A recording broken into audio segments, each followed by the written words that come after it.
20년 전 6.15 선언이 있기까지 참 많은 역할을 하셨던 분이죠. 박지원 전 의원을 바로 연결하겠습니다. 나와 계시죠? 네, 박지원입니다. 네. 20년 전 생각나시죠? 그렇습니다.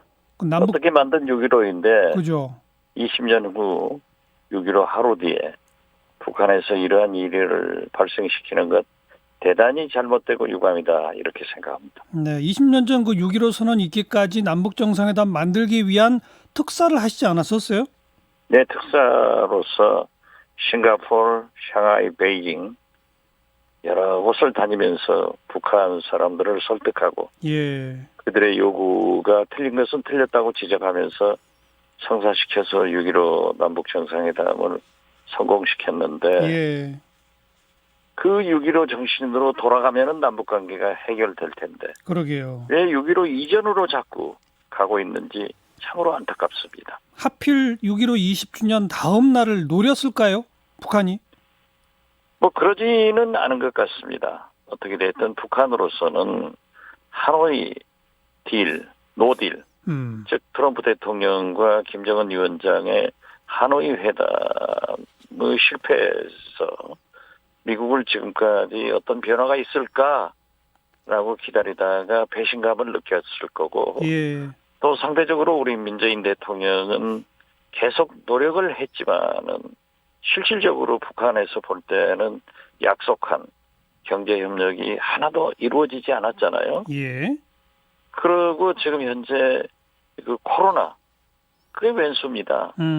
북한은 이 전염병 감염이나 의료시설이 취약하기 때문에 메르스 때나 사스 때나 전염병이 있으면은 국경 봉쇄를 철저히 합니다. 예, 예. 이번에도 중국 우한 코로나가 발생하자마자 북중 국경을 봉쇄하고 거주 이전의 자유를 제한했단 말이에요. 예. 물론 없는 나라지만은 그러고 보니까 경제가 우리나라 경제도 3, 4개월 옷볕에서 재난기금 배포하고 그렇지 않습니까? 그랬죠. 북한은 지금 현실적으로 너무나 경제가 어렵고 중국과도 교류 협력이 안 되기 때문에 예, 예. 코로나 때문에 예. 지금 배급을 못 주고 있는 사정 아니에요. 예. 이때 코로나 균을 1달러짜리 지폐에다 발라가지고 북한으로 보내면은 김정은 붕괴된다. 이런 대북 탈북인들의 대북 메시지가 그런 얘기들이 사이트에 떠돌고 뜨니까. 있죠. 그런 얘기들이. 그렇죠. 1달러 아니, 지폐에 뭐. 실제로 그런 것을 그 홈페이지에 올리니까 북한은 당연히 보고 깜짝 놀랐을 것 아니에요.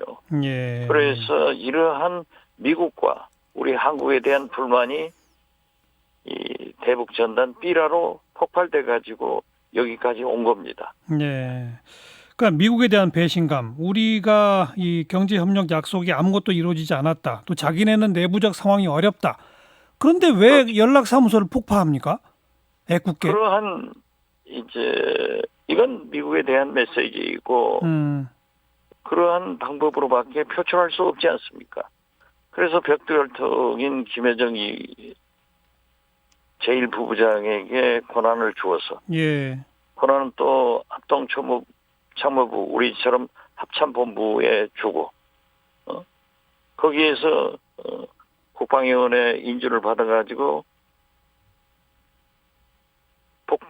대남 예. 포복전을 하겠다. 그래서 국지적인 도발은 있을 것으로 보는데요. 예. 그리고 이미 3일 전에 예고를 했죠. 예고를 했죠. 예. 이건 사실 남북공동연락사무소는 남북 경제 협력의 상징이고 남북 대화의 통로였습니다. 그렇죠.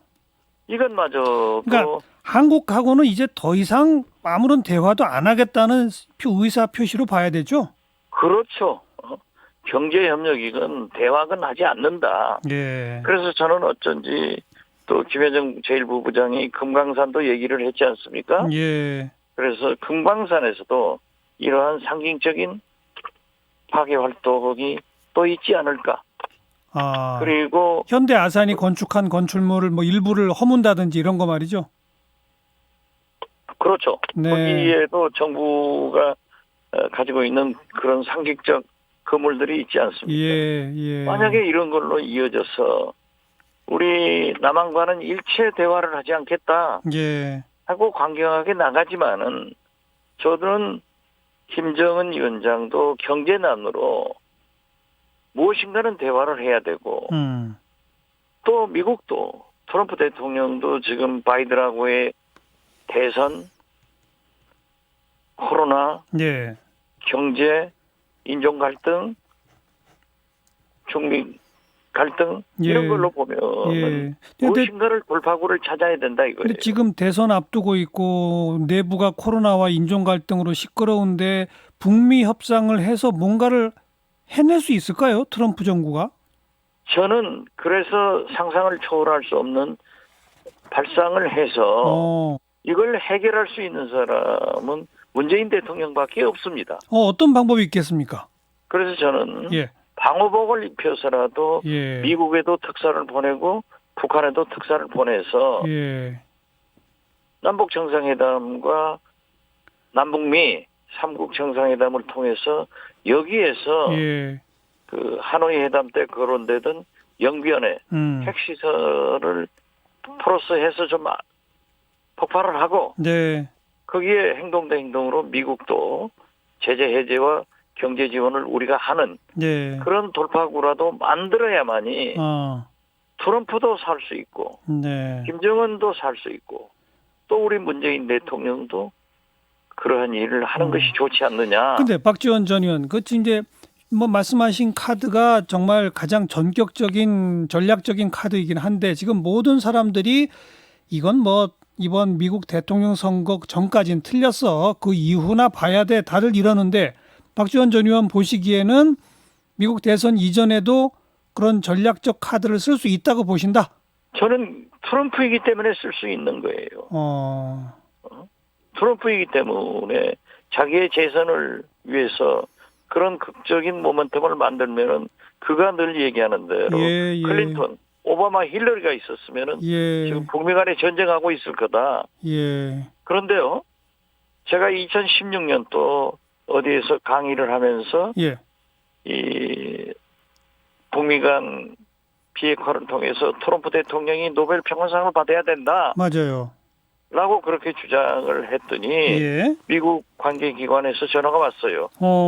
어디에서 이런 얘기를 들었느냐. 어허. 내가 생각했다. 예. 그랬더니 원고를 좀 줄 수 있느냐. 예. 내 원고는 내 페이스북에 있다. 예.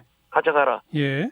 제 이름을 거명해서 트럼프 대통령에게 보고해도 되겠느냐. 얼마든지 해라. 예. 예. 그랬더니 트럼프 대통령이 노벨 평화상 얘기를 갑자기 했고 맞아요. 특히 문재인 대통령과 공동 수상 이런 얘기가 나오니까 우리 문재인 대통령이 나는 아니다. 우리는 평화만 받으면 받아야 되고 우리는 그렇죠. 평화만 이루면 되고 평화상은 그 트럼프 대통령이 받으셔라 그랬죠.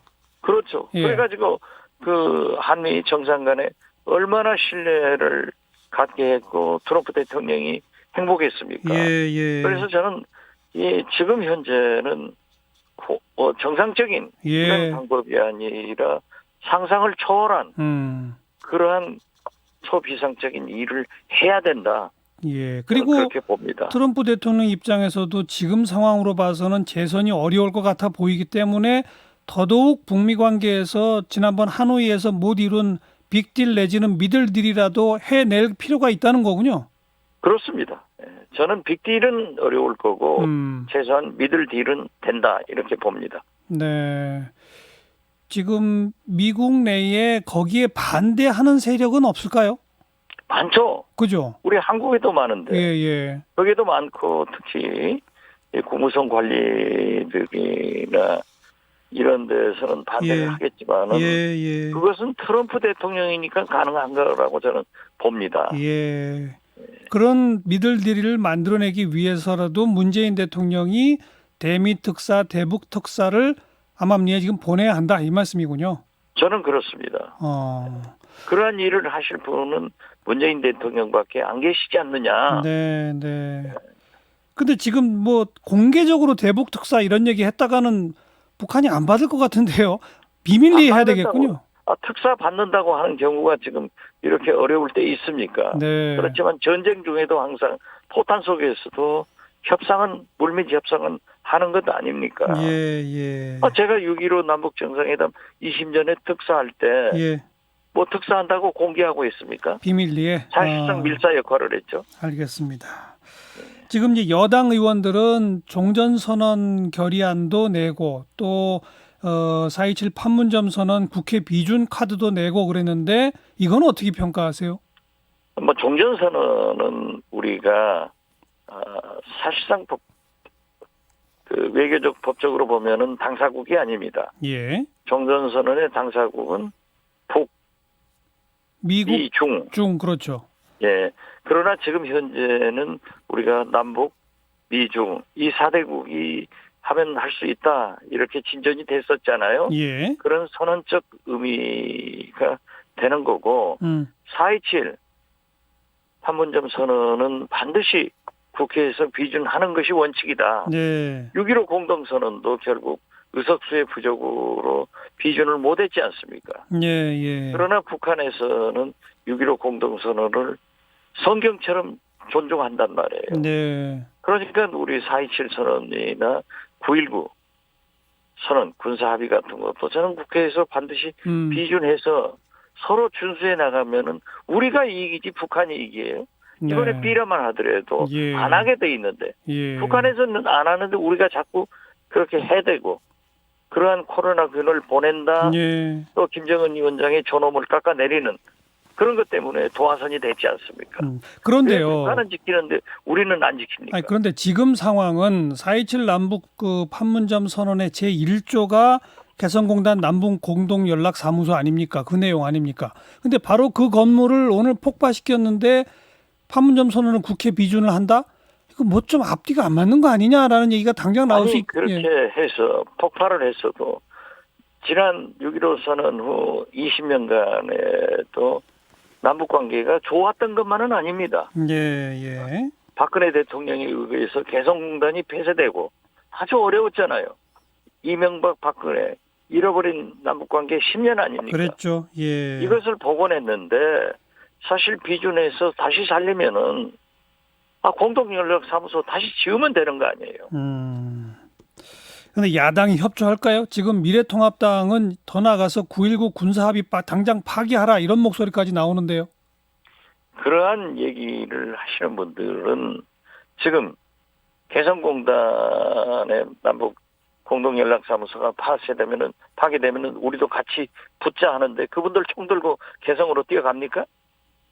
그런 일은 하지 않으면서 자꾸 파괴적 하는 것은 안 좋고 지금 현재 통합당에서도 이 위기를 극복해서 정부에 협력한다. 이런 전제하에는 있지만은 외통위의 소집엔 응하지 않겠다라고 하는데 그것은 있을 수 없는 일입니다. 지금은 모두가 정부의 대통령한테 힘을 실어주고 일단 통합해서 밀어주고 그리고 그 결과가 해결된 다음에 잘못을 따져야지. 근데 미국 보십시오. 전쟁 나면 논리적으로는 협력하지 않습니까? 논리적으로는 맞는 말씀인데 지금까지 보면 북한이 한국 정부를 심하게 때릴수록 한국 야당이 한국 정부를 더 심하게 때리잖아요.